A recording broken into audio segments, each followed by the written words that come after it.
GDR.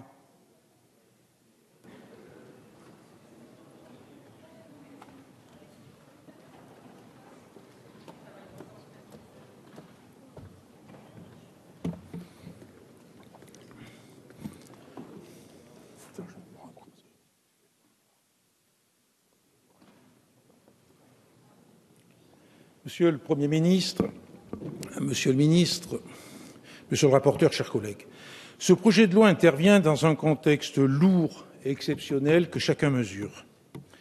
Face aux menaces aussi bien internationales qu'intérieures, notre détermination pour combattre le terrorisme est sans faille. Les députés du Front de gauche ont toujours affirmé que le terrorisme, sous toutes ses formes, où qu'il se produise et quels qu'en soient les responsables, devait être fermement combattu. Nous ne sommes donc pas opposés au renforcement de la politique du renseignement. Au contraire, nous partageons pleinement la volonté du gouvernement d'offrir un cadre légal général aux activités des services de renseignement qui permettent de connaître et de prévenir les menaces pesant sur notre pays et sa population. Mais précisément parce que l'enjeu est grave, il convient de refuser la précipitation.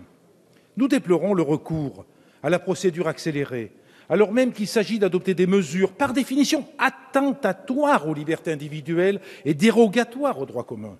Cette procédure d'urgence n'est pas à la hauteur de l'enjeu. Surtout, nous refusons de céder à la tentation du tout sécuritaire et sommes très vigilants quant au respect des libertés individuelles.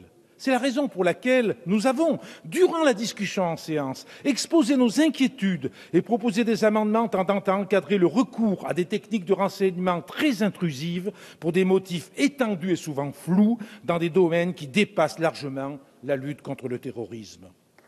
Ces inquiétudes sont largement partagées, de la CNIL au Conseil national du numérique, en passant par le président de la Commission nationale de contrôle des interceptions de sécurité, CNCIS, Jean-Marie Delarue, du syndicat de la magistrature à l'Ordre des avocats de Paris, en passant par le juge antiterroriste Marc Trévidic, de la Quadrature du Net, Amnesty International. Tous dénoncent une extension préoccupante de la surveillance, jusqu'au commissaire aux droits de l'homme du Conseil de l'Europe qui s'émeut d'une approche exclusivement sécuritaire.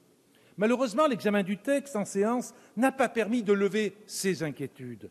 Très peu d'améliorations ont été apportées, tous nos amendements ont été rejetés, tandis que les principales dispositions du texte ont été maintenues.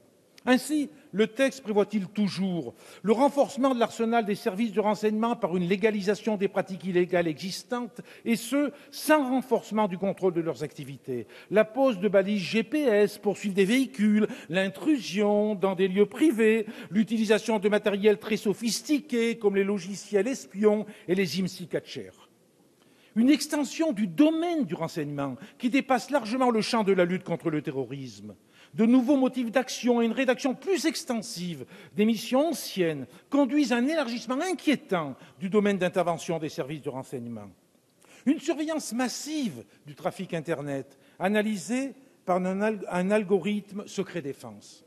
Un dispositif placé entre les mains de l'exécutif, évitant le contrôle par le juge judiciaire de mesures pourtant gravement attentatoires aux libertés individuelles.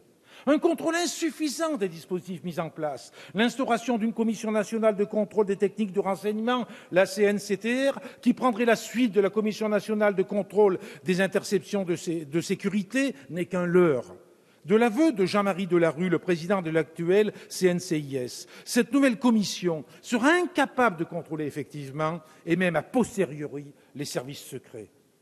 En définitive, Monsieur le Premier ministre, Monsieur le ministre, Monsieur le rapporteur, chers collègues, nous considérons qu'au terme de l'examen de ce texte, l'équilibre entre le renforcement de la politique du renseignement et le strict respect des libertés individuelles n'est pas atteint. Comme le souligne François-Bernard Huyghe, directeur de recherche à l'IRIS, je le cite, « Le problème n'est pas d'être pour telle proportion de liberté ou de sécurité. La finalité de toute prévention et répression est de garantir nos libertés contre ceux qui exercent des violences réelles. Sinon, elles sont contre-productives et en fournissant des arguments aux ennemis de nos démocraties. » Aussi, Monsieur le Premier ministre, Monsieur le ministre, chers collègues, réfutons-nous tout propos opérant une dichotomie manichéenne entre, je cite, ceux qui ont le sens de l'État et ceux qui parfois ne l'ont pas.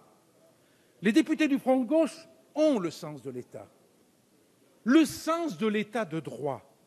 C'est la raison pour laquelle nous voterons contre ce texte qui porte de graves atteintes aux libertés individuelles, et je sais que ce vote sera partagé par de nombreux autres députés sur les différents bancs, notamment de la gauche, dans cet hémicycle.